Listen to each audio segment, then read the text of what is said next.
Assalamualaikum warahmatullahi wabarakatuh. Bismillah walhamdulillah wassalatu wassalamu ala rasulillah wa ala alihi wa sahbihi wa mawalah. Bapak Ibu yang kami muliakan, kemarin kita sudah bicara sedikit tentang sejarah haji. Dan orang naik haji itu tidak selalu terukur dengan banyaknya duit atau ada hal-hal yang lain, tapi tergantung kepada ketika Nabi Ibrahim dulu memanggilnya dari atas Jabal Qubais, dia menjawab atau tidak. Sekarang kita berbicara tentang status hukumnya. Hukum haji itu wajib berdasarkan nas Al-Quran, nas hadis, dan ijma' ulama. Seperti dalam surat Al-Imran ayat 97, Allah berfirman, A'udzu billahi minasyaitonir rajim. Bismillahirrahmanirrahim. Walillahi 'alan nasi hajjul baiti man istata'a ilaihi sabila. Dan karena Allah lah diwajibkan atas seluruh manusia untuk menunaikan ibadah haji bagi orang yang punya kemampuan menuju Mekah, Madinah untuk pergi dan pulang. Al-Imran ayat 97. Itu nas Al-Qur'annya. Lalu di dalam hadis disebutkan dari Ibnu Abbas radhiyallahu an, khutbana Rasulullah sallallahu alaihi wasallam faqal. Rasulullah pernah berceramah di depan kami, lalu beliau bersabda, Ya ayyuhan nas, wahai sekalian manusia, kutibat alaikumul hajj, telah diwajibkan kepada kalian semua melaksanakan ibadah haji. Faqamal Aqra'u bin Habis, maka berdirilah seorang sahabat namanya Aqra' bin Habis. Faqala, lalu dia berkata, Afi kulli amin ya Rasulullah, apakah kewajiban naik haji itu setiap tahun ya Rasulullah? Faqala, maka Rasulullah menjawab, Lau qultuha na'am la wajabat. Kalau saya mengatakan iya, pasti dia wajib. Walau wajibat lam ta'malu biha walam tastati'u. Kalau seandainya itu diwajibkan, kamu tidak akan sanggup melakukan, dan kamu tidak akan tidak akan bisa. Al-hajju marrah, naik haji itu yang wajib hanya satu kali. Fanzada fatatawwu, barang siapa yang lebih dari satu kali, itu hukumnya sunnah.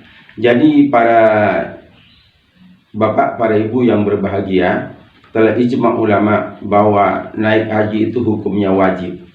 Karena ini sudah ijma', maka barang siapa yang ingkar terhadap kewajiban haji ini, hukumnya murtad. Tapi Allah wajibkan itu kepada orang yang mempunyai kemampuan yang disebut istita'. Mampu dalam hal apa? Satu, dia punya biaya pulang pergi. Dua, ada sarana kendaraan yang bisa membawa dia sampai ke Arab Saudi.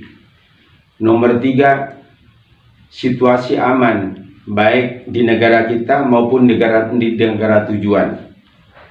Jadi kalau seandainya terjadi perang, Arab Saudi sedang berkecamuk perang dengan negara lain, ya kewajiban itu tahun itu ditunda menjadi gugur. Tahun berikutnya kalau sudah aman. Begitu juga berikutnya yang termasuk kategori istita', yaitu secara fisik dia sehat. Dengan sehat dia bisa melakukan perjalanan jauh, misalnya dari Indonesia ke Arab Saudi. Para jemaah, bapak-bapak, ibu-ibu yang berbahagia, jadi bagi orang yang belum mempunyai kemampuan, ya gugur kewajibannya. Akan tapi kalau sudah punya kesempatan, entah bentuknya karena dia menabung sendiri, atau diangkosin orang, atau haji nasib.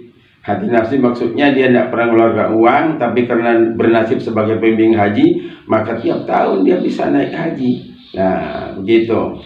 Saya ulang kembali kepada tadi. Jadi yang diwajibkan kepada orang yang punya kemampuan di sini meliputi ada biaya hidup untuk kendaraan siap, entah pesawat terbang atau kapal laut atau mobil bagi yang ada di daratan Afrika dan Eropa, ya gitu. Atau dengan cara lain, yang penting bisa nyampe ke sana. Itulah barangkali yang dapat saya sampaikan hari ini. Insya Allah besok kita tambahkan lagi. Saya insya Allah akan berbicara tentang syarat-syarat wajib haji, syarat sahnya haji, dan rukun-rukun haji. 3 komponen ini harus ada.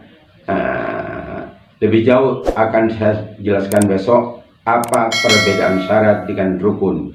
Demikianlah. Wassalamualaikum warahmatullahi wabarakatuh.